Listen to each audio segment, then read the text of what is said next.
السلام علیکم۔ بسم اللہ الرحمن الرحیم۔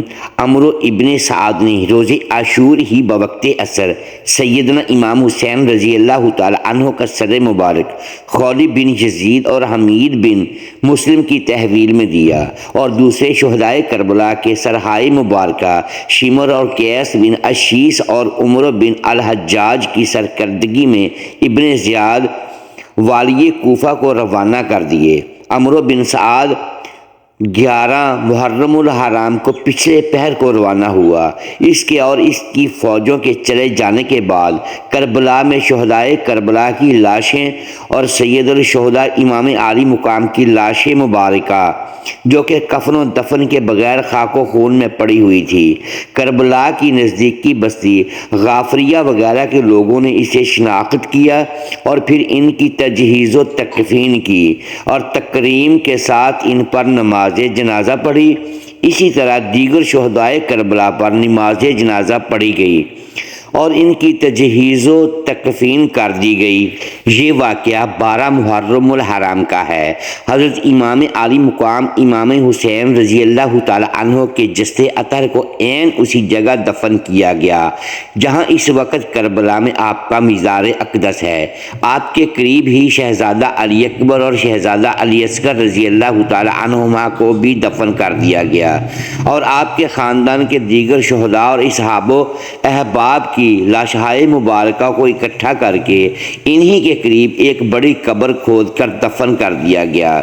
جہاں تک سر اقدس امام عالی مقام کی بات ہے تو آپ کے ساتھ 16 نفوس قدسیہ کے سرہائے مبارکہ کو یزید پلید کے پاس دمشق بھجوایا گیا تھا، جن کو دمشق کے ایک قبرستان میں دفن کر دیا گیا، لیکن امام عالی مقام کے سر اقدس کو یزید پلید نے اپنے خزانے میں کسی صندوق میں بند رکھا اور کسی پر ظاہر نہ ہونے دیا۔ آخر جب سلیمان بن عبد الملک تخت پر بیٹھا تو اس کو اس امر کا انکشاف ہوا کہ سرکار امام حسین کا سر اقدس خزانے کے صندوق میں موجود ہے۔ جب اس صندوق میں سر انور کو دیکھا گیا تو اس سے تازہ خون بہہ رہا تھا اور چہرہ انور چمک رہا تھا۔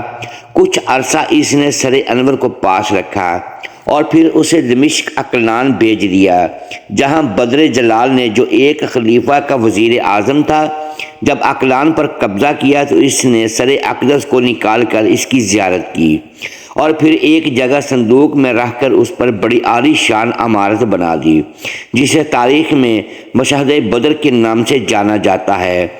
484 ہجری میں یہ عمارت مکمل ہو گئی تھی۔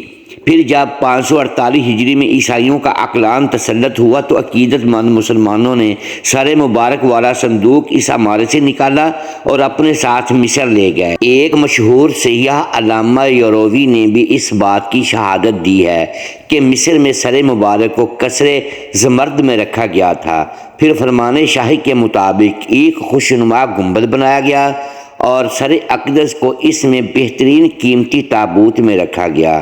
اس کے بعد جب سلطان صلاح الدین ایوبی الرحمہ کا دور آیا تو آپ نے قاہرہ میں مدرسے عربیہ بنوائے اور مشہد عالی کے قریب ایک مدرسہ کی تعمیر کی بنیاد رکھی، جہاں علامہ بہادری کو صدر مدرسہ مقرر کیا گیا۔ یہ واقعہ 568 ہجری کا ہے۔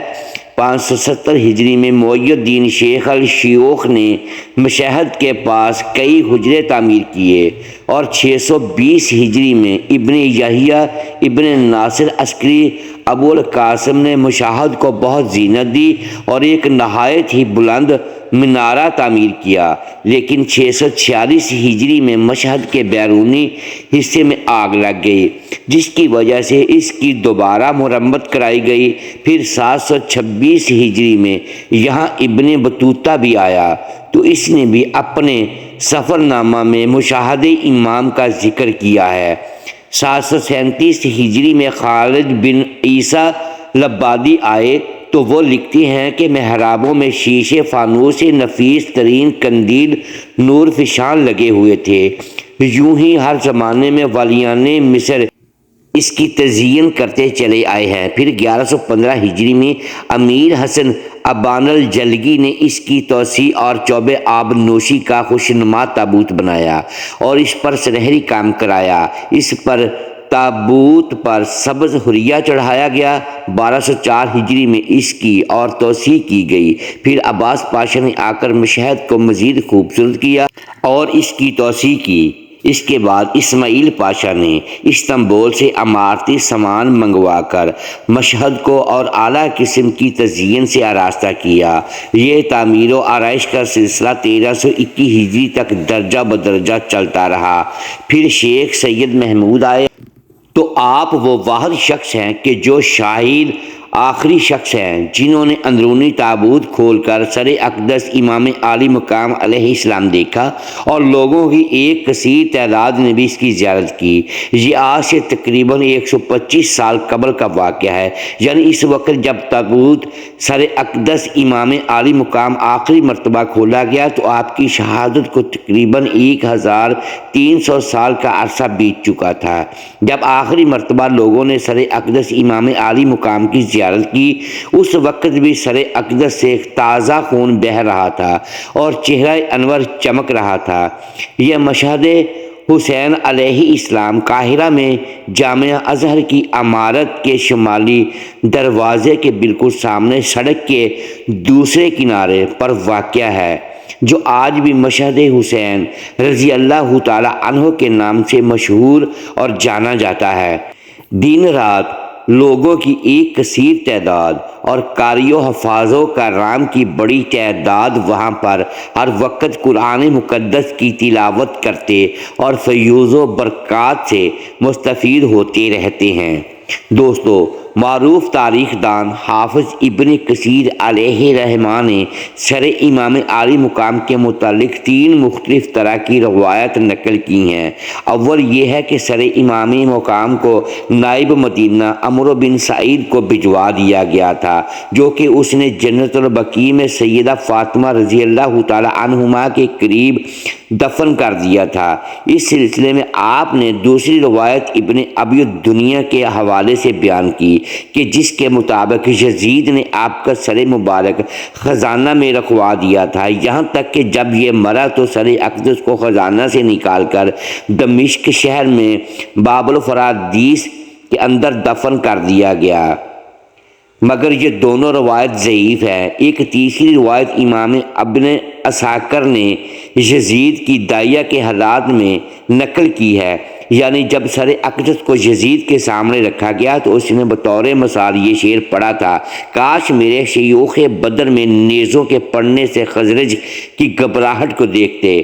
پھر اس نے سر اقدس کو دمشق میں 3 دن تک نصب کیے رکھا اور پھر وہاں سے اٹھوا کر اسلحہ خانہ میں رکھ دیا، یہاں تک کہ سلیمان بن عبد الملک کا زمانہ آ گیا تو اس نے سر اقدس کو وہاں سے نکلوا لیا اور اسے کفن دیا اور خوشبو لگائی اور اس پر نماز پڑھی اور اسے مسلمانوں کے قبرستان میں دفن کر دیا۔ لیکن جب بنو عباس آئے تو انہوں نے اسے کھود کر نکالا اور اسے اپنے ساتھ لے گئے۔ اس روایت کی راویہ یعنی یزید کی داعیہ بنی امیہ کی حکومت کے بعد تک زندہ رہی اور 100 سال سے زیادہ کی عمر پائی۔ حافظ ابن کثیر مزید لکھتے ہیں کہ فاطمیوں نے 400 ہجری کے قبل سے لے کر 660 ہجری کے بعد تک دیار مصر پر قبضہ کیا اور یہ دعویٰ کیا کہ حضرت امام حسین علیہ السلام کا سر مبارک دیار مصر میں پہنچا اور اسے وہاں دفن کر دیا گیا، جہاں 500 ہجری کے بعد ایک مزار بنایا گیا تھا جو کہ آج تک اسی نام سے مصر میں مشہور ہے۔ آپ فرماتے ہیں کئی اہل علم ائمہ نے بیان کیا ہے کہ اس کی کوئی اصل نہیں ہے اور اس سے ان کا مقصد نسب شریف کے دعویٰ کے بطلان کو چھپانا ہے اور وہ اس میں جھوٹے اور خائن ہیں۔ دوستو، ان تینوں روایت اور ان میں پائے جانے والے اختلاف کو مد نظر رکھتے ہوئے یہ یقین سے نہیں کہا جا سکتا کہ سر اقدس حسین رضی اللہ تعالی عنہ مشہد حسین قاہرہ مصر میں ہے، لیکن یہ بھی حقیقت ہے کہ مشہد حسین رضی اللہ تعالی عنہ کا انتظام و انصرام حکومت وقت کی نگرانی میں ہوتا ہے اور وہاں ہر وقت زائرین و عقیدت مندگان کی ایک بڑی تعداد حاضری کے لیے موجود رہتی ہے۔ اصل حقیقت تو اللہ عز و جل ہی بہتر جانتا ہے۔ محترم ناظرین، دعا ہے اللہ پاک حضرت امام عالی مقام امام حسین علیہ السلام کا صدقہ ہمیں کامل ایمان کی دولت نصیب فرمائے، آمین۔ محترم ناظرین، امید ہے آج کی یہ ویڈیو آپ کو پسند آئی ہوگی۔ ناظرین گرامی، اگر اس ویڈیو میں دانستہ یا دیدہ دانستہ الفاظ کی درستگی ہم نہیں کر پائے تو ہم آپ سے معذرت خواہ ہیں اور اللہ کے حضور معافی کے طلبگار ہیں۔ محترم ساتھیو، ویڈیو کو لائک کیجیے اور اپنے اس چینل کو سبسکرائب لازمی کیجیے اور بیل آئیکن پریس کر دیں تاکہ ہر نئی آنے والی ویڈیو آپ تک بر وقت پہنچ سکے اور ہماری حوصلہ افزائی ہوتی رہے۔ شکریہ، اللہ حافظ، ملتے ہیں اگلی ویڈیو میں۔